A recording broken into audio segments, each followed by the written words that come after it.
жазалап жатат.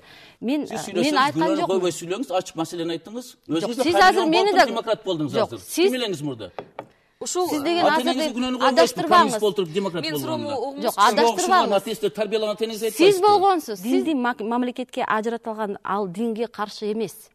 Ал деген бул деген мамлекеттик баардык диндерге, ырасымдарга тең мамиле жасаган.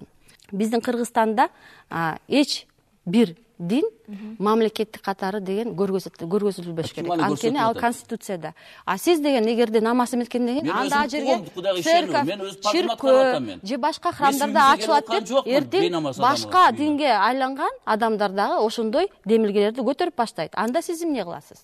Ошол башка диндеги адамдар депутат болсун, эл аларды колдобойт. Кыргызстанда мусулмандар 80% түзөт. Ошон үчүн мусулмандар шайланып атат. Бүгүнкү мусулмандардын көпчүлүгү депутаттарды шайлаганда да ошого карап, имандуу эмеспи деп. Сизге окшоп бейиман адамдар шайланбайт эле. Ошон шайлоо чыккан жоксуз. Дагы бир эксперттер менен сүйлөшсөм, жаңылып атасыз. Ким колдойт? Кудай жок десеңиз, ким колдойт? Мен андай депутатка болом деген жок да. Мен депутат болом деген жокмун. Сиз деген мени саясатчы катары көрбөңүз. Бакиев мезгилинде да мага асылгансыз, куйрук болуп алып турага. Алишер Мамасалиев экөөңөр. Не болдуңар анан кийин? Ошо как раз Бакиевдин убагында сиз алып келгенсиз. Сиз кошоматчылык болуп, ошол системаны алып келип, силер ушул Кыргызстанды Бакиевди коргоп, депутат катары парламентте болуп жүрүп, парламентте депутат Алишер Мамасалиев жолдон депутат болду. Жок, ал деген башка суроо. Биз деген азыр сиз менен намазкана жөнүндө сүйлөшүп атабыз. Сиз деген мына булар деген эч качан эң негизги суроону сүйлөбөйт. Булар деген дайыма элди адаштырып, ошентип сүйлөйт. Ошон үчүн парламентте көбүнчөсү адамдар деген ишенбейт. Биз ошого коркуп атабыз. Мен суроомду Сиз батыштын акчасын иштеп атасыз. Сиз душмансыз, Кыргызстан душманысыз. Батыштын акчасын иштеп атпайсызбы? Арнамыз фракциясынын мүчөсүсүз, Ал Россиянын кызыкчылыктарын пропагандаласы жашыруун эмес да, пропагандалап жатат. Ошол суроого кантип жооп бересиз? Россия кызыкчылык эмес. Россия менен Кыргызстандын экономикасын көтөрүү. Жок, карама-каршылык. Экинчиден болсо Россияда кыргызстандыктар миллион кыргызстан жүрөт. Арнамыз деген Россиянын кызыкчылыгын коргойбуз. Сиз ошо американдык эмес иш кылып турабы? Сиз ошого деген сиз американы колдоп, Европаны колдоп атасыз. Лидери деген чыштап, башка партияга кирип алып, ошого бийликке жеттиңиз. Башка партияга кирип алып эмес. Мен имандуулукту колдодум. Анткени сиз мен окшо атеисттерди колдогон жокмун. Мен Кудайды колдодум. Бийликке жеттим деп сиз ошо имандуулук болсо анда Арнамыз фракциясына кирбей эле коюшуңуз керек эле да, билип турупчу. Мен иман деп сөздү колдодум. Мен Кулов экөөбүз сүйлөшкөнбүз биякта. Мында атеисттерди мен колдобойт элем. Урматтуу көрөрмандар, сиздер ыңгайсыз суроолор телепрограммасын көрүп жатасыздар. Бүгүн биздин студияда Жогорку Кеңештин депутаты Турсунбай Бакир уулу жана укук коргоочу, демократия жана жарандык коом үчүн коалициясынын жетекчиси Динара Ушрахунова. Биз бир аздан кийин сиздер менен жолугушабыз. Азаттыктын ыңгайсыз суроолор жана Азаттык плюс сыналгы көрсөтүүлөрүн ар дүйшөмбү жана шаршемби күндөрү кечки 9да Улуттук биринчи телеканалдан көрүңүз. Жок, баштайсың. Чалагансыз ошондо. Мен соттошкон жокмун. Алишер Мамасалиев соттошкон. Мен деген просто Алишер Мамасалиевди колдоп койгонмун. Соттошкон жок. Билем. Сиз деле ошондойсуз. Мен андай эмес. Мен силерди көрүп, башка адамдар деген динди деген саясийге аралаштырып атат. Анткени сиз мен деген ал акчаны деген сиздин чөнтөгүңүз. А сиз акчаны каяктан Европада, Америкада алып атасыз. Сиз акчаны менин чөнтөгүмөн алып атасыз. Туура, мен Кыргызстан үчүн иштеп атам. Сиз ким үчүн иштеп атасыз? Мен Кыргызстан үчүн иштеп. Каякта башка өлкөнүн акчасын алып Кыргызстан үчүн иштейсиз? Бүт чыр-чатактар сиз үчүн келип атат. А биздин Кыргызстанга гранттар каяктан келип атат? Сизсиз. Динарахан, өзүңүз болсуңуз, сиңдим өзүңүз болсуңуз. Сиз деген туруктуу эмес адамсыз. Мына, бул деген партиялардын баарын аралаштырып, мына чуркап барып, Арнамызга кирип алды. Бийликке жетебиз. Азыр болсо диндесер, популисттик, очки зарабатывать этесиңар. Менде деген Динара бүтелек. Давайте, мен сизге айтып берем. А сиз каяктан акчаны алып атасыз? Мен бюджетте иштеп атам. Бюджетте де мен сизге төлөп берип атам ошол акчаны. Акчаңыз тигенин жок. Мен төлөп берип атам. Жеп атасыз акчаны, чет элден акчаны. Сизге төлөп берип атам. Мен налогоплательщик катары мен сизге ошон үчүн деген каршы чыгып атам. Канча акча келди сизге? Мага деген миллион болсо дагы сизге эмне? А сиз деле мага деген сүйлөгөн. Анда сөмеңиз менен кылып алыңыз мага. Сиз кимсиз? Эмне үчүн сиз мени душман деп атасыз? Сиз кимсиз? Мен сүйлөшпөйм сиз менен. Мен сүйлөшпөйт экен. Он не умеет говорить. Турсунбай мырза, айтсаңыз. Сени көрдүңүз пачканы. Он не умеет. Акчаң жок болсо батыштан сүйлөйбү. Токтотпойлубу, жакшылап, жакшы тон менен сүйлөшпөйлүбү? Я пишу исламга каршы бул карындашым. Исламга каршы эмесмин. Мен деген мыйзамды сиз каршы чыгып атасыз. Мыйзамды ичкен негизги мыйзамга сиз бузуп атасыз. Конституциянын 7-чи беренесин сиз бузуп атасыз. Жа, мен уже окудум. Сиз өзүңүз окуп алыңыз. Сиз Конституцияны Турсунбай мырза, кече биз Адахан Мадумаров мурда спикер болгон, ошол мырза менен сүйлөштүк. Бул кадамды ал популисттик кадам деп эсептеди да. Сиз ошого кандай жооп бересиз? Туура. Потому что Адахан Мадумаров да Динара окшош атеист. Молдонун баласы. Ошол жерге барган. Ошол токто мен сөз бөлбөй турмун. Атеист, дин деп элечи биз мыйзам укуктук деңгээлде Малик Кадыров сизди популист деди.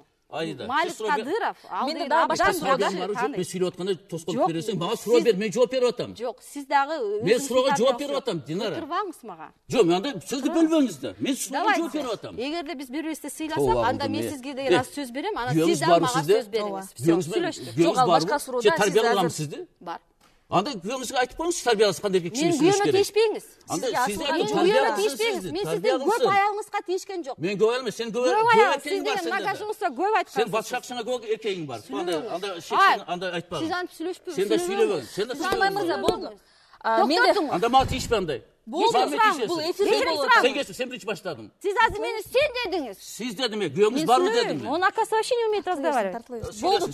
Жок, Нет, он действительно не умеет. Он бузуп атат. Мен суроого жооп берип атам, сиз бөлүп атпайсызбы сөздү? Он бузуп атат. Мен суроого жооп берип атам, сиз сөздү бөлүп атпайсызбы? Эми 7-чи статьяны окуп коеюн, Динара ссылка кылганды. Кыргыз Республикасында бир да дин мамлекеттик же абзел түрүндө болбойт дейт. Ким азайтып атат ислам мамлекетти? Ислам мамлекет болсо мындай чыкпайт, мындай адамдар болбойт эле Кыргызстанда. Экинчиден, дин жана башка культтары мамлекеттен бөлүнгөн дейт. Мен кошуп атам мамлекетке бирөөнү. Үчүнчүдөн, диний уюмдар жана кызматкерлер мамлекет ишине киришпейт дейт. Кайсы диний уюмдар киришиптир? Анын депутаттар диний уюмдар эмес, бул мамлекет кызматкерлери, эл шайлаган депутаттар. Сиз ошо намазкана ачылса, анда башка улуттун өкүлдөрү дагы өзүнүн ошо сыйна турган мейли, ачыш керек. Каршы эмес. Мейли, ошол христиандар, православный келип калса, мейли бир комната бөлүп берели. Мен өзүм биринчи кол көтөрүп бөлүп берем. Кудайга ишенсем, неси жаман? Бул арнамыз фракциясы мисалы үчүн ушул шайлоону улуттук азчылыктардын кызыкчылыктарын колдонуп келди деп айтып жүрүшөт, ошолордун колдоосу менен келди депчи. Эми сиздер президенттик шайлоого даярданып, бүт мусулмандардын үнүн алганга даярданып жатасыздарбы? Жок, ошол президенттик шайлоого даярдыкпы бул? Упай топтообу?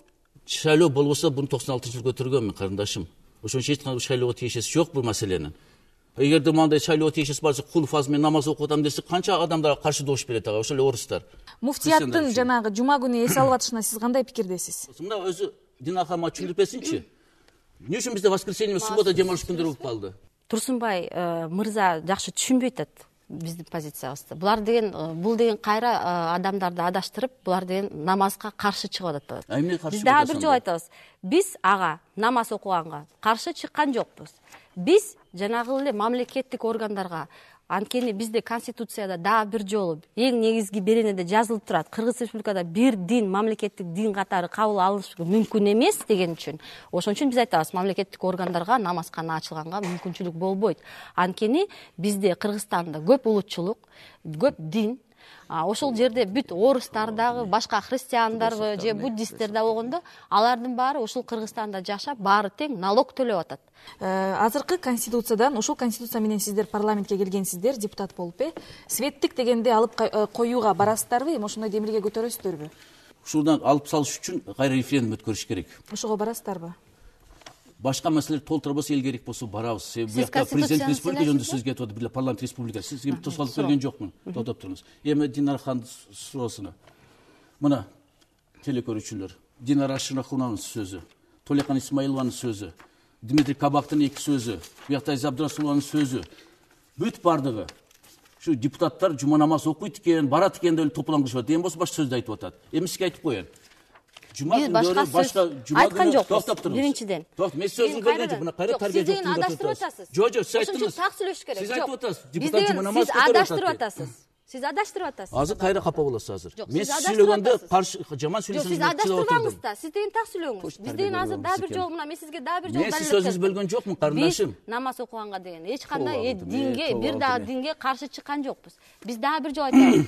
Эгерде парламент бул мамлекеттик орган, мамлекеттик органда бир дагы мага берилген, карындашым. Эң негизги болуп аталбашы керек. Ошол. Кудай сактасын мындай аялдардан, атеист аялдардан. Мен кайра айтып атам сизге, сөзүн бөлбөй туруңуз. Мен сөйлөгөндө сөзүңүздү бөлгөн жокмун. Ушуну ачуум келсе да. Сиз адаштырып атасыз. Сиз адаштырган үчүн чыгып отурдум. эч каерде жолуңузду айтыңыз. мамлекет диндин маселесине киришкен жок, аралаштырып